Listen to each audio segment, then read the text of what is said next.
Hey, what's happening? Happy Thursday. It's Daryl here. It's bright and freaking early. 4 a.m. here in Connecticut on the East Coast. Okay, up until now, I've avoided talking about, or I've avoided addressing Trump supporters' claims that Trump was tough and he was playing people like Putin in North Korea, and that Joe Biden is weak, and that's why this is happening with Ukraine right now. I've kind of ignored that.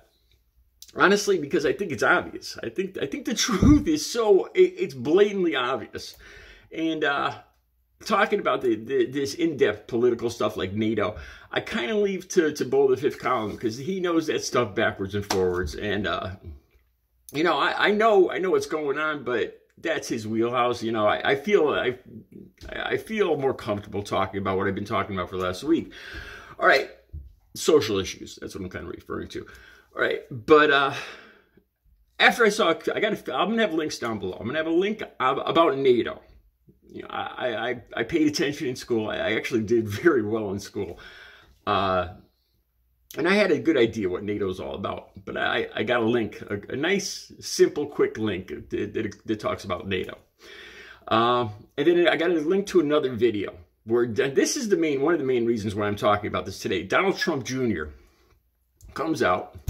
And of course, he's got to defend Daddy. And he says that these people that are claiming that his father was kissing up to Putin in North Korea, well, that was just some nerd sitting in their mother's basement. Come on, think of something new, man. That's a little overused, that whole nerd thing, sitting in mom's basement. But anyway, he says his father was playing them. I got to talk about that. And then this is the big one here. You guys got to see this one. There's the link down below where you can see Trump say this. He's asked, how do you think this Ukraine situation is going to play out?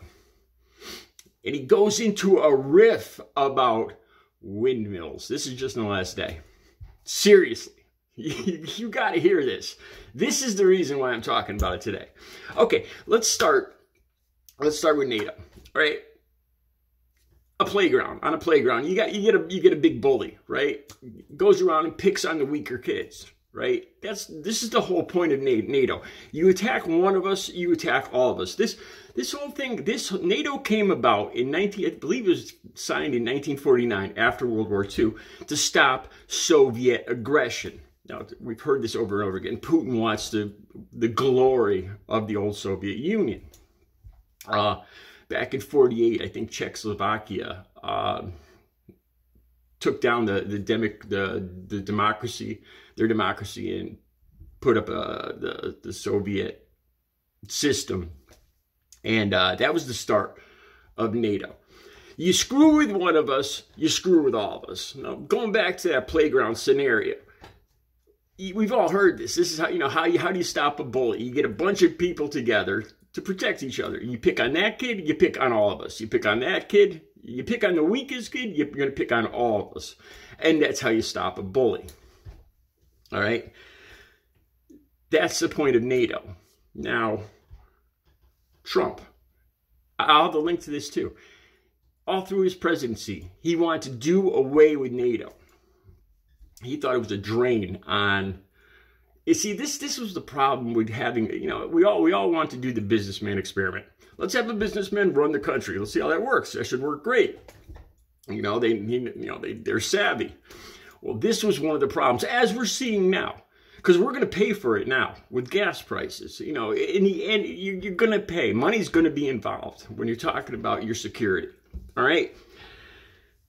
So Trump was going to do away. I'll have the link down below. In 2019, he was ready to do away with NATO. So these 4 years, why would Putin could just sit back? That's Putin's main problem with Ukraine is NATO. Is NATO at his doorstep, this alliance, so that he can't have power over these smaller countries around him. Now, the United States theory on NATO is, if you want to join, we'll let you join. Personally, I don't think there's any force or any persuasion or anything like that. If a country wants to join, it's up to them to join. And, you know, you screw with one of us, you screw with all of us. It's a great, I love it. It's a great thing. It's a great way to handle a bully. So this whole time, for 4 years, it's obvious why Putin could just sit back, because Trump was going to do away with NATO. So why would he ever attack the Ukraine? He attacked the Ukraine because he's worried about NATO. Trump was going to do away with NATO, so there was no point in even attacking the Ukraine, because he was pretty sure, Putin was pretty sure that Trump would have a second term. All right, so down below, Trump Jr. talks about how his father played Putin. All right, say I'm selling some paintings, right? I'm dealing with a gallery or a buyer, and the buyer starts blowing smoke up my butt. You know, Daryl, I know you're savvy, you're talented, you know, you're a genius. I love your work, but you know, I want you to sell it to me for $5. You know, I think we're all equipped with bull sensors. You know, we know when we're being bulled. In this video, Trump Jr. makes it sound like, you know, his father's this genius that was working Putin and working Kim Jong in North Korea.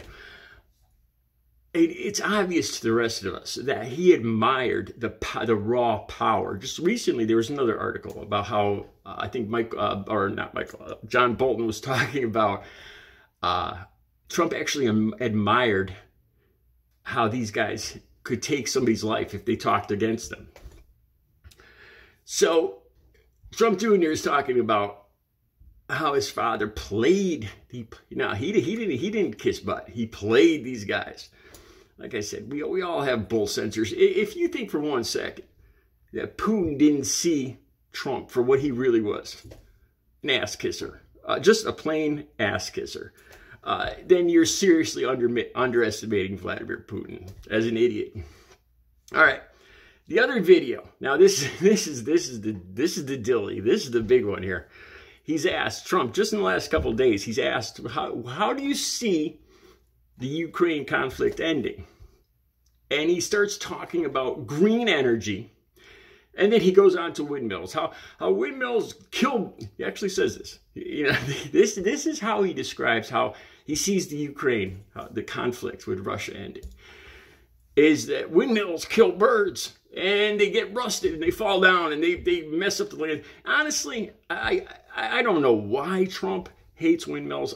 Honestly, in my heart, I know it's got something to do with money. I don't know if he's invested in fossil fuels heavily and he just doesn't want green energy, or if it has something to do with real estate around us, like in Scotland. I know he had a problem with windmills in that area because he thought it would devalue his golf courses, having to look at windmills. I don't know if it's something like that, but I'm sure it's got to do with money. These claims that windmills they're going to rust and rot and be left on the... No, we're going to recycle metal. That's what we do. And the killing bird stuff, you know, it's just... You got to hear it. I got the links all down below. I just touched on a few things today. I'll have all, like I said, links will all be down below. You guys have a great Thursday.